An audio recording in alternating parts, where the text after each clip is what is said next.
AVMATRIX UC1218 HDMI capture device with professional level features. It has YUI2 output, uncompressed, 1080p, 60 frames a second.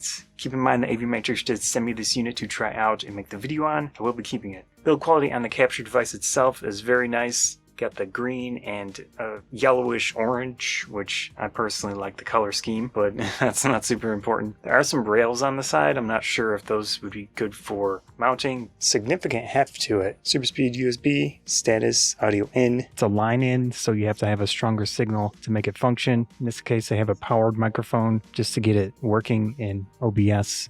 Testing 3. Does come with a USB-C cable. You can tell it's got the blue connector on the A side. I have two sets of ports on my computer. One side is standard USB 3, but it uses a different controller in the motherboard. That one was having issues. Obviously, with an uncompressed output, you're going to need a lot of data throughput to make it work properly. You can't do USB 2. It's just not going to be enough data. Here's AVMATRIX running. I'm encoding in H.264, 20,000 kilobits a second up to 70,000. Fan in the background just for some type of motion. For comparison's sake, I have this generic USB HDMI capture device. There we go.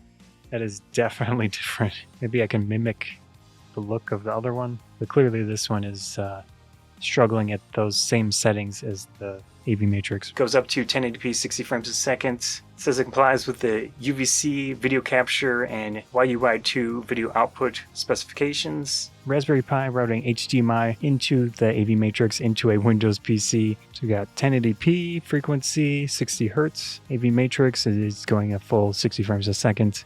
I was able to connect my Canon EOS M6 Mark II, outputting 4K video, and it works just fine. But of course, you're still going to get the 1080p 60 frames a second into the computer. Here we know that the M6 Mark II has the ability to do HDR output. I have to change some settings to make that actually happen. So you have the YUI2, Rec. 709 at the moment, but I'm going to go into HLG, full color range. Whoa. Here we've got the M6 Mark II in 4K clean output with a neutral profile and also HDR mode enabled. Who knows if it makes any real difference. And I have it set to Rec. 2100 HLG mode.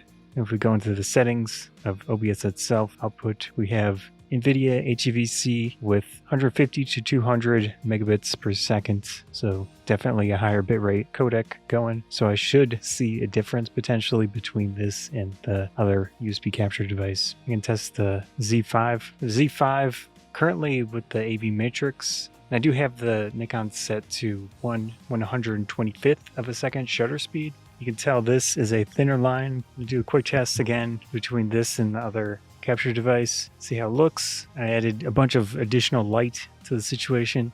So we've got the same color space, same color range, 5 frames per second. Clearly this is not able to do the same thing. Do Rec. 709 with this, just so it's reasonable. Here's a second test with the Nikon. I still left it on 10-bit, but Rec. 709 full color range in this case. 200 megabit maximum, 150 standard high quality, 2-pass full resolution. Now I'm going to do a test where it's recording internally in the Z5 and through the AVMATRIX.